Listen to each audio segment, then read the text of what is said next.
भारतीय फजाइया डर गई, इसराइली साख्ता ड्रोन्स इस्तेमाल करने लगी है। सिक्योरिटी ज़राए के मुताबिक भारत ने 6 और 7 मई की दरमियानी शब पाकिस्तान पर बुज़दिलाना हमला किया। पाकिस्तान ने दुश्मन के 5 जदीद जंगी तैयारे, ड्रोन्स और मुतादिद पोस्टें तबाह कर दी। पाकिस्तानी भरपूर जवाब से भारत घबराहट और बौखलाहट का शिकार है। भारतीय फजाइया खौफ में मुब्तला और शदीद कंफ्यूजन का शिकार है।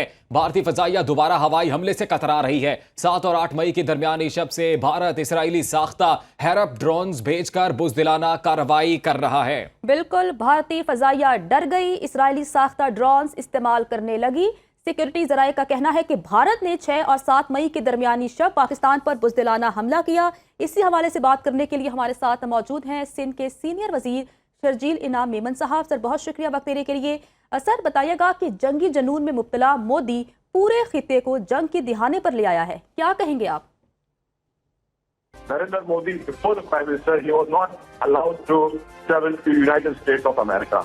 अमेरिका ने उस पर बैन किया हुआ था क्योंकि उसके पास रिकॉर्ड किया जितने भी आप देखते हैं भारत में जो एक्सट्रीमिस्ट होते हैं, सॉरी यूएस में और बाकी मुल्क में जो एक्सट्रीमिस्ट होते हैं उनको बैन किया जाता है। तो इसके एक्सट्रीमिज्म भी जाते हैं, इसके क्रिमिनल रिकॉर्ड भी जाते हैं। उसको यूएस ने उसकी एंट्री बैन की थी। अनफॉर्चुनेटली वो भारत का प्राइम मिनिस्टर है। और तो इस तरह के बहुत सारे स्कैम्स उनके जो हैं वो भारत के मुख्तलिफ मीडिया में है और कांग्रेस की तरफ से बहुत सारे इल्जाम लगाए गए। प्राइम मिनिस्टर है तो वो अपने उस जंगी जुनून में पूरी भारतीय कौम को सब जो है जो हमारे कॉमन सोर्स की तरह मिलिए कल पूरी भारत की आवाम ने उस टेंशन में ये पाकिस्तान का प्रिपेयर करा है, पूरी रात जाके हुई है।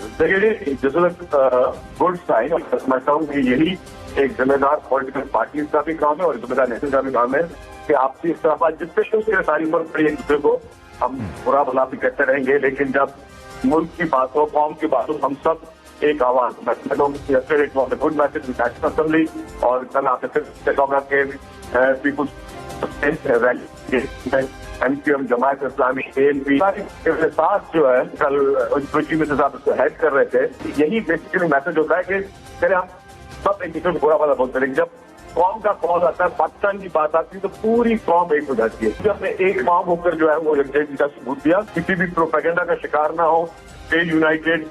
हम लोग कोई भी हमारी सब कोई पॉलिटिकल पार्टी डिफरेंसेस नहीं है, हम सब एक पाकिस्तानी आपस में भाई हैं। एक मजबूत कौम होकर ही हम दुश्मन का भी मुकाबला कर सकते हैं और पूरी दुनिया को पैगाम दे सकते हैं कि पाकिस्तान एक मजबूत मुल्क है, एक यूनाइटेड मुल्क है। ठीक है, सीनियर वजीर सिंध शर्जील इनाम मेमन साहब हमारे साथ मौजूद थे और उनका कहना था कि भारतीय दरअंदाजी का सिलसिला जारी है, लेकिन पूरी कौम मुत्तहद है और वो भारत के बुज़दिलाना अटैक का भरपूर जवाब दे रही है।